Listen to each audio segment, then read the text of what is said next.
On this episode, 250 listings that just disappear means that you're probably gonna go bankrupt. This is the stuff that people think. This real estate stuff is not easy, so send me your questions and I will answer them. This is the Ask Jason Show. Hello everybody, my name is Jason Piercey, and this is episode 126 of the Ask Jason Show. How did we got to 126 and I haven't done a Sean Connery thing? I must ask you a question. My favorite all-time James Bond, Sean Connery. Yeah, and I think that makes sense. Daniel Craig is number 2. I know Pierce Brosnan was good, but I really think that Pierce Brosnan gets more credit for being a good James Bond because of N64 007.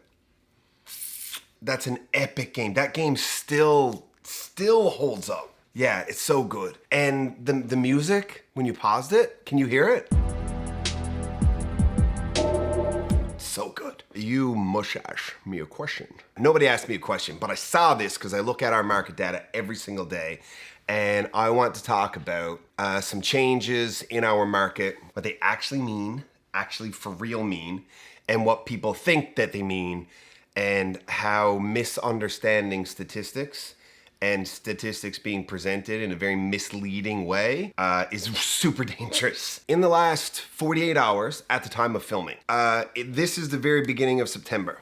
So in the last 48 hours, there have been 250 listings, so things posted for sale, that have failed to sell and expired past the contract that the listing brokerage had with the client. So those listing agreements that you sign when you put something up for sale, you can do that for basically any period of any length of time you want, from this day to that day. It doesn't really matter. There is a minimum.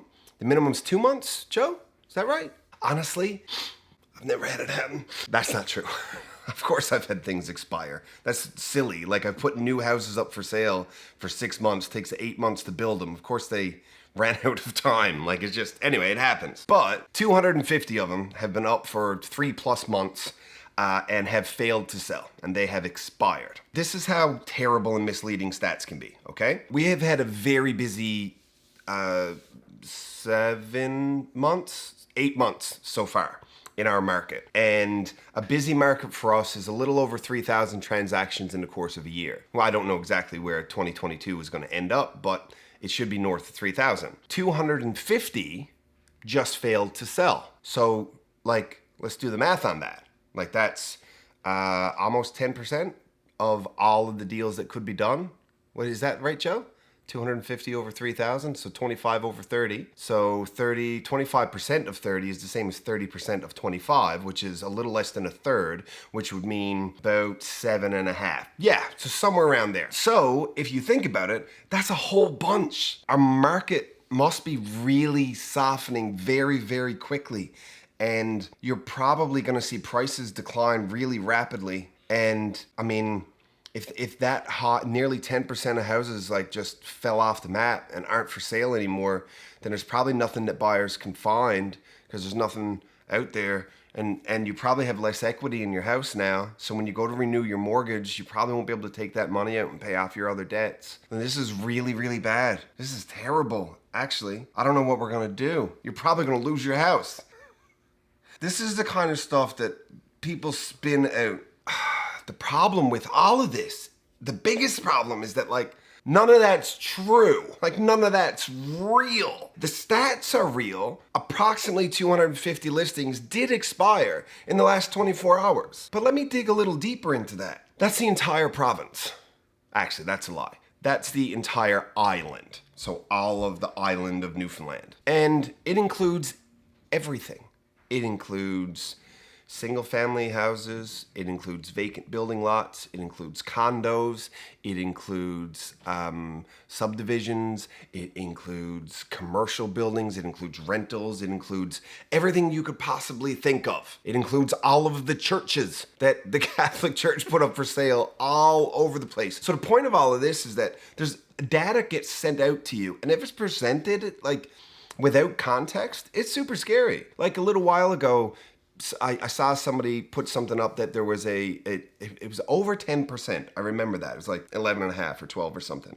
I can't remember exactly, but it was over 10% increase in average sale price for the month of July over the previous month of July. So an increase in sale price by 10%.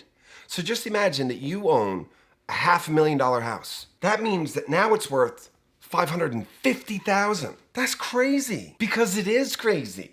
That's not what it means. It's 1 month. Maybe that means that in 2021, all of the houses that sold were $300,000, and there was 10 of them. And then in 2022, all of the houses that sold were $330,000, and there was 10 of them.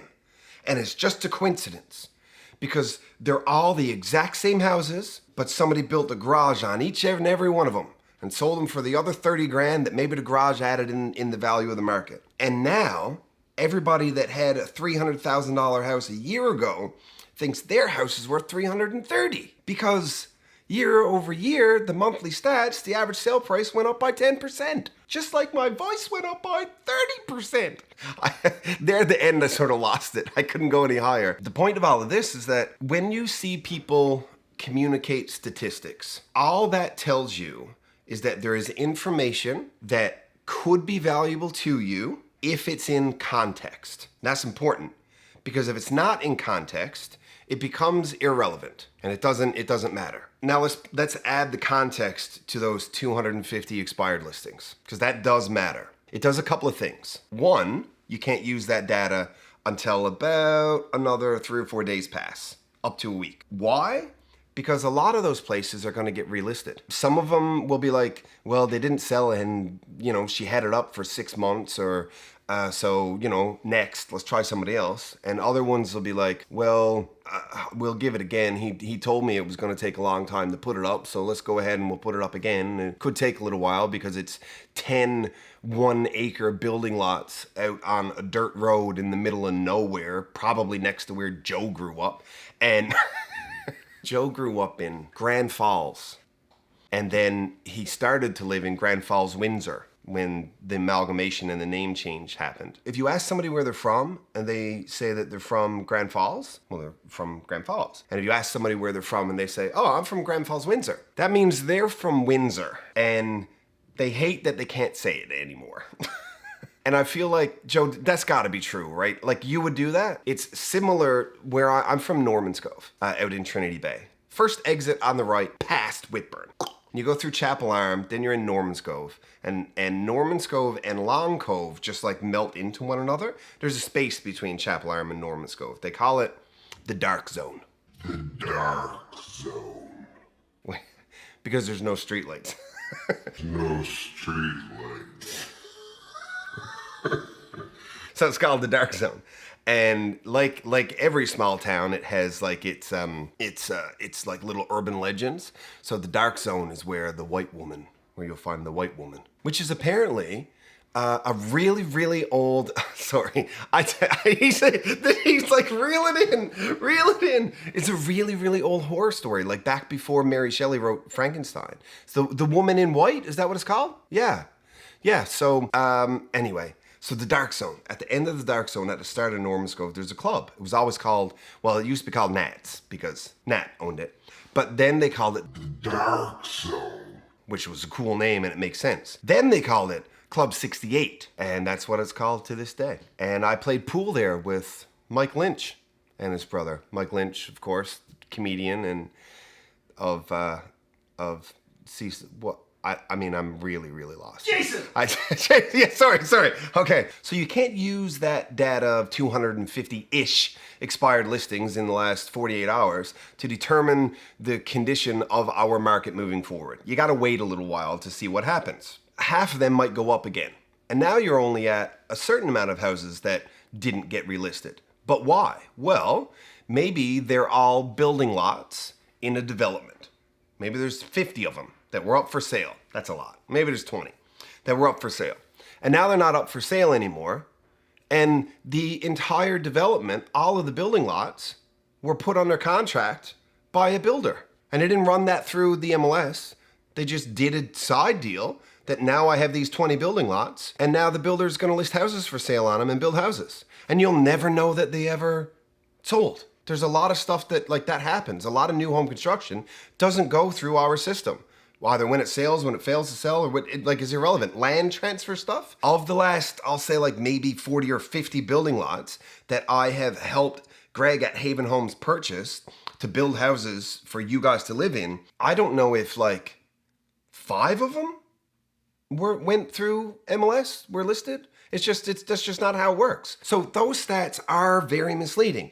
However, if you eliminate, and I can do this, like, we realtors, especially the team, the Ask team, we can go in, we can look at all these expired listings, we can take them and eliminate vacant lots, we can eliminate condos, we can eliminate, because sometimes you put a condo building up that's got 60 units in it, and it goes up for sale, and it's not even constructed yet, of course they expire before they sell. Like it's because it takes years to do this. So we can eliminate those things and we grind it down to the bottom and get the real data, and we can interpret that data for you. But we do have more expiries. We do have more withdraws. So that being people who don't want to sell their house anymore or change their mind. There's still very few cancellations. A cancellation would mean that you fired your realtor and your realtor's boss gave unilateral authority for you to can them and hire somebody else without them having any course of action for it. That doesn't happen very often. And we get, what did I say? We get expiries, cancellations, withdrawals, and price reductions. There are way more of them than we have had all year long. What does that mean? It means that things are chilling out a little. Not in a bad way, in a sustainable way. But when you put your house up for sale now, it's no longer like, well, all of the data from the last 60 days suggests that you have a $235,000 house. And that's what your sale price should be. You're like, okay, well, let's put it up for $250,000. Why? Well, because everything sells over asking and I want it to sell over asking and I'll get $255,000 for it. And no, you can't do that. There was a time when you could do that. 3 months ago, 4 months ago, if there was no competition and all the data said 300, I might be like, yeah, screw it. Let's try 325. Because you might, right?